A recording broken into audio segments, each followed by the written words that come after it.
Welcome to Digging for Dinosaurs. The concept in this lesson is paleontology, and students will simulate a dinosaur dig to unearth and identify the skeleton of a dinosaur.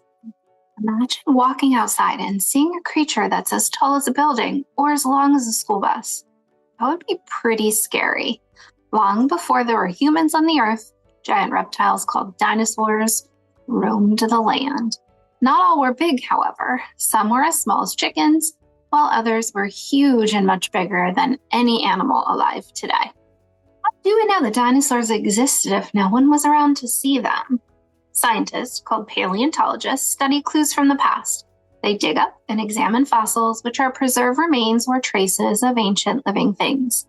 Once the fossil pieces are put together, they can figure out what dinosaurs looked like, how big they were, and even how they moved.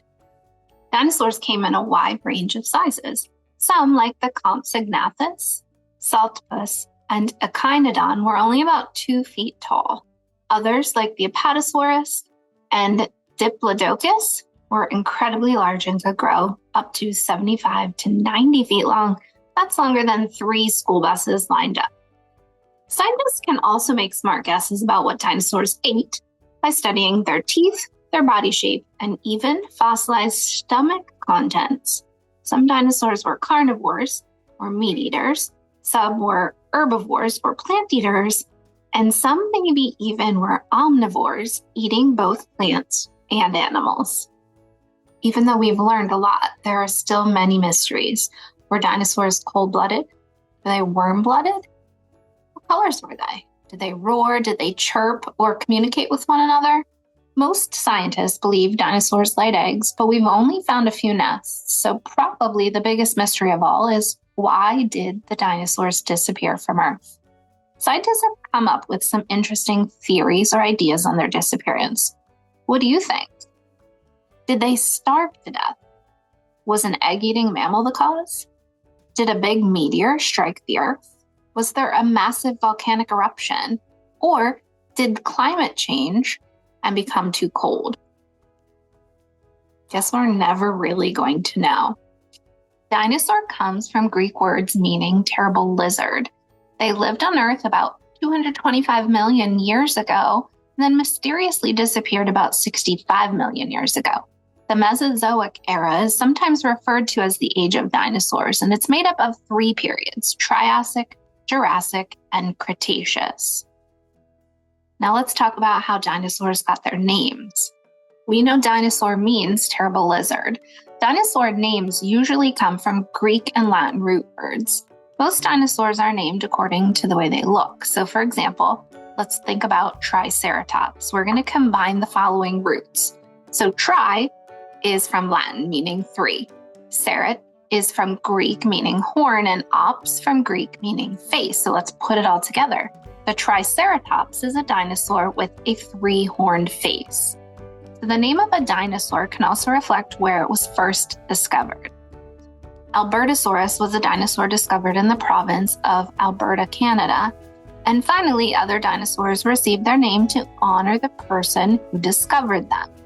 Lambeosaurus was named after Lawrence Lambie. He was a paleontologist who discovered the Lambeosaurus.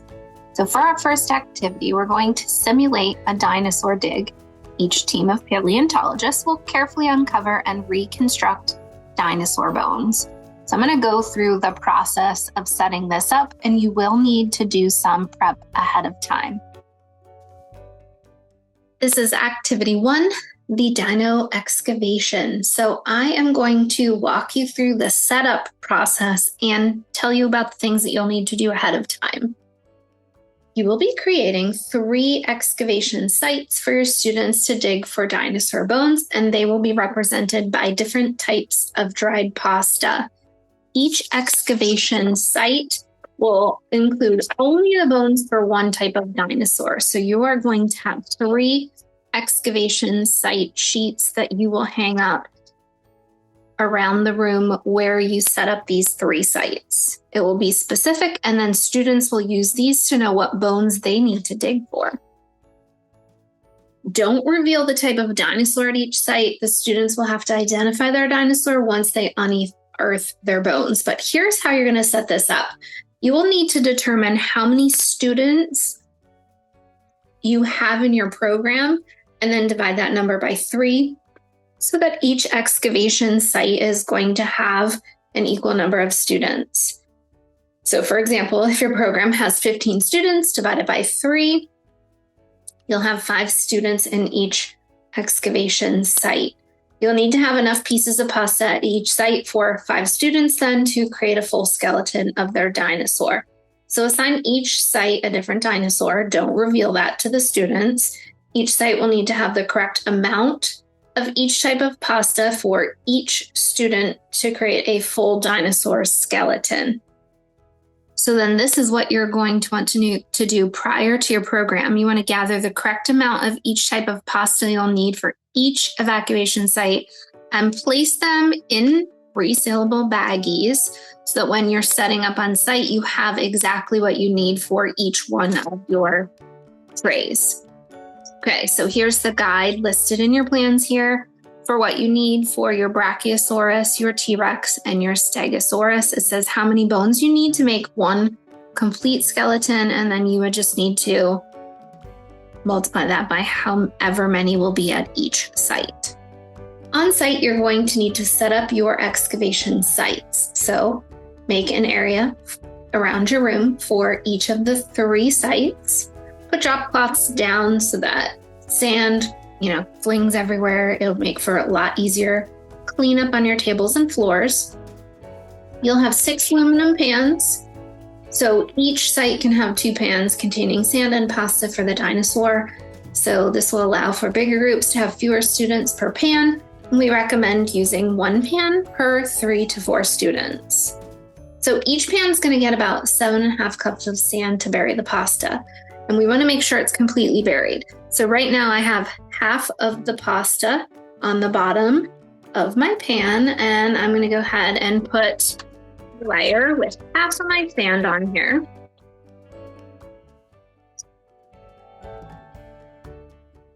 Now I am going to put the second half of the pasta, or the remaining pasta, to make the rest of the skeletons on there, and then top that pasta with your remaining sand, and you just want to make sure that everything is completely covered in there. All right, so there's the setup for 1 pan. You're going to repeat that for all of your pans. And here are the directions for the actual dig. We're going to go on a dinosaur dig. You're each going to be put on an excavation team, and you will be assigned an excavation site. This is where you're going to unearth dinosaur bones, which will be represented by different types of dried pasta.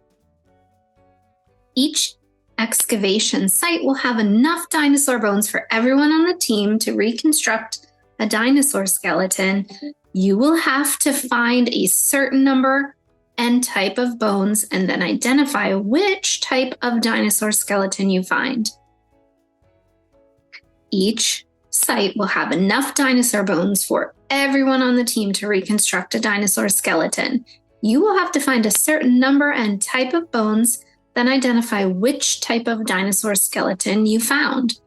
So split your students into 3 groups, bring each group to their excavation site. Each team will have their own pan. You can assign roles to each of the students in a group. So for example, if you have 4 members, you can have the following. 1, a lead paleontologist. This person can oversee reconstruction. You can have an excavation specialist to oversee that digging is done carefully, a data recorder to make sure each team member has found specific bones, and a skeletal engineer to help the team assemble their skeletons. You're going to give each student a shirt box to place their bones. Point out the excavation site sign to each team, which indicates the number and type of pasta that each student needs to find. Remember, don't reveal the actual dinosaur they'll be finding. They need to figure that out themselves. Explain the requirements for each paleontologist. They must excavate carefully. They're going to use a craft stick to carefully dig through without breaking any of the fossils. Be on high alert For any of those students that are using that craft stick aggressively, the sand will go flying. They should sort their bones by type and put them in their shirt box as they collect them. So once each student has found the correct number of bones, you're going to hand out 2 skeleton ID lab sheets to each team, have them identify which dinosaur skeleton they have found. Tip for your younger crews, you can opt to just give them the correct lab sheet rather than make them try to identify the correct species. So if I look here, I know that I excavated the T-Rex skeleton. Once each group correctly identifies their skeleton, then you're going to go ahead and hand out the sheet. This will go inside the shirt box, and then the pasta is going to get glued on top.